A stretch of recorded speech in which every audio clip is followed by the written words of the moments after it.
آپ دیکھتے نہیں ہو حضرت یوسف علیہ السلام کا واقعہ،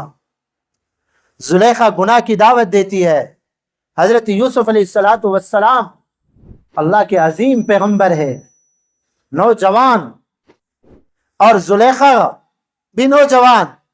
اور گناہ سے رکاوٹ بھی کوئی نہیں ہے، اور یہ نہیں کہ وہ خود گناہ کی دعوت دے رہی ہے اور گناہ نہ کرنے کے اوپر لَيَسْجُنُنَّهُ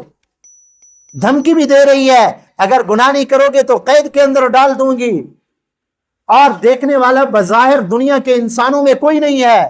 گناہ کے سارے جو دوائی تھے اور گناہ کے سارے جو اسباب تھے وہ تقریباً جمع تھے،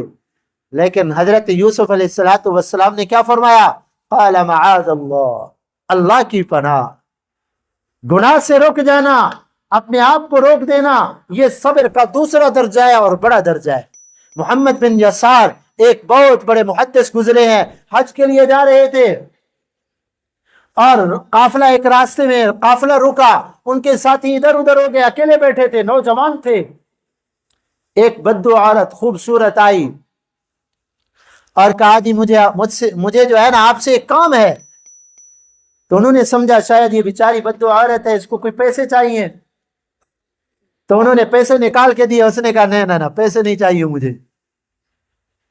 پیسے نہیں چاہیے۔ اس نے کہا کیا چاہیے؟ اس نے کہا آپ میری خواہش کو پورا کرو،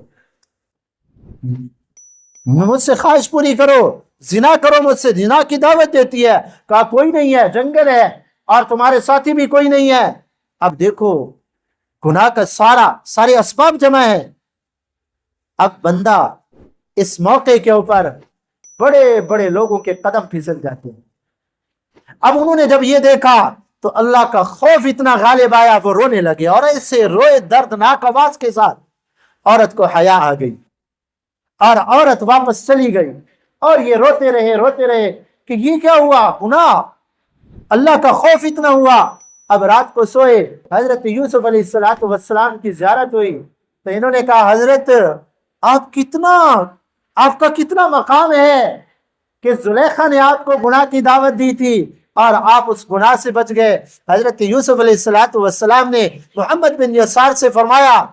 محمد بن یسار، میں تو اللہ کا پیغمبر ہوں،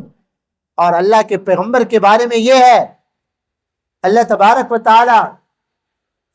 پیغمبر کی حفاظت فرماتے ہیں، معصوم ہوتے ہیں پیغمبر، عصمت انبیاء، یہ اہل سنت والجماعت کا ایک متفق عقیدہ ہے کہ اللہ کے پیغمبر نبوت سے پہلے بھی گناہوں سے معصوم، اور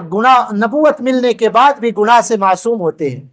فرمایا میں تو اللہ کا نبی تھا، گناہ سے بچ گیا، تو امتی ہو کر گناہ سے بچ گیا ہے، تیری کتنا مقام ہے۔